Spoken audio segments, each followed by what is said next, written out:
Alright, today I'm going to be bringing you guys my 5 tips to bringing your guitar or any other music video covers to epic levels of quality and immersion regardless of your skill level. My name is Matt and I want to share with you guys the knowledge that I've gathered over the years of trial and error.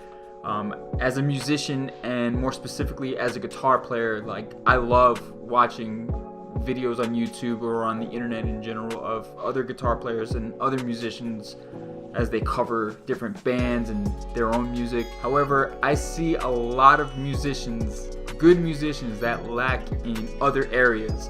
And I know it's mainly about the music, but that's kind of what I thought too until I started implementing these tips that I'm about to share with you right now. Now, I discovered these tips one at a time by me saying to myself, how can I have made this video better? I saw growth after I implemented these things one at a time, and I saw more and more growth the next step that I took to implement these tips. So tip number 1 is having decent gear and equipment, and that means not having old strings on your guitars, having a new battery if your pickups require a new battery, and having a decent microphone, because let's face it, I mean, we've all seen the guys who blast their speakers and then blast their amps out loud in the videos, all being channeled into the camera's microphone. And a lot of them are good players, but it just sounds terrible. I'm guilty of that too. And these might sound like no-brainers to some of you, but for those who don't realize it, how much better your videos are gonna sound. You're gonna notice an improvement not only on your video views, but your sub count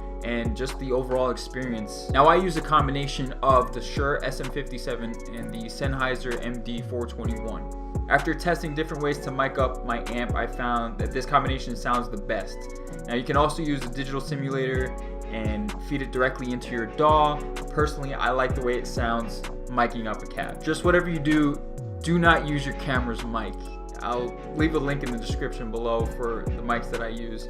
Try it, it's awesome, they're awesome. Even if you can just get one, even if you just use the SM57, I tried that. I tried the dual SM57s and it sounds amazing as well, but personally, I found the sweet spot with the Sennheiser combined with the SM57. Tip 2, your background. Now, there's a couple things that go into this part. First, I see way too many people sitting in their room on their bedroom, on their bed with the messiest room behind them with clothes everywhere, the bed's undone, empty food plates around that you can see in the shot. So just guys, take a minute or two just to clean up your room before you actually start filming, or just at least whatever's going to be in the shot. Just make sure it's completely out of the way. Make your stuff look neat and presentable at least. Also, take a minute to wipe off your instruments and dust off those fingerprints. The next thing you're going to want to do is try to have your background congruent with the type of music that you're playing. For example, what I mean is if you're playing something like heavy metal, maybe you can put something dark behind you, like a sheet or some kind of a blanket or something. My first video started out with a black background, and I was able to do that literally with a black blanket that I had just hanging up behind me, messing around with the color grading a little bit in the post-production just to make it not seem like a black blanket. It just completely looks like pitch black behind me. Or maybe you have a dark spot or a dark wall in your house, something painted like a dark gray or dark blue or even black that you can stand in front of. Even having a natural background, like being in the woods or somewhere by some trees behind you, something that gives it more of a natural feel. Just that alone is going to be so much more amazing than sitting in a messy bedroom. Doing this will make your videos that much more immersive, I promise. Tip number 3, your video quality. This one's simple. You can film on a DSLR camera. I think you'll have the best outcome that way, but you could always use a smartphone if you don't own a DSLR or can't afford a DSLR. And I prefer 24 frames per second. To each his own.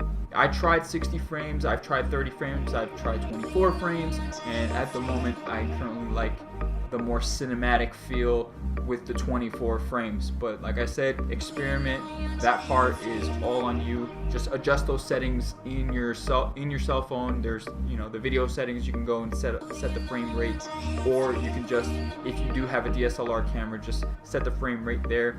30, 60, 24, whatever you like. Also, make sure your lighting is good. I'm gonna leave a link in the description to the lights that I've used. I've had them for over 5 years and they've been working perfectly fine. I absolutely love them. I'm actually using one for this video right now. They're not expensive whatsoever, but again, if you don't have the funds right now to invest in that, just make sure you have some kind of a bright light. Even if you spend a couple dollars on a 5500K bulb from like Walmart or from Home Depot or something like that, that's gonna give it that natural daylight look. Tip number 4, play with passion. Look, if you love this, and obviously you do, show it in your videos. Play your music in your videos like you play when there's no one around. Play like you play when you've had a couple brewskis and you're totally into it. This is something I still work on today, because playing with a camera in your face definitely feels a little invasive and unnatural.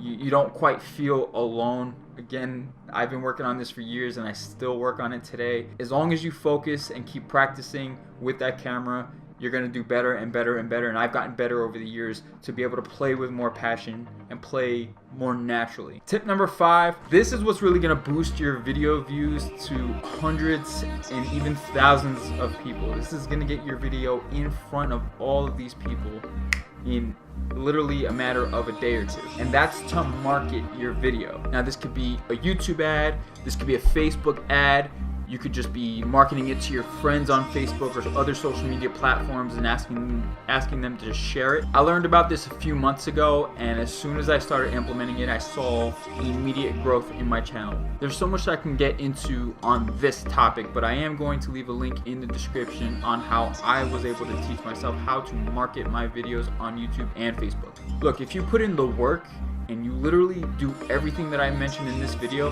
I promise you, you will see massive improvement on your current status in your videos. Alright, so if you found any value whatsoever in this video, click that subscribe button, drop a like, and let me know in the comments what tips you might have to help others improve on their videos. Thanks for watching, and I'll see you on the next one.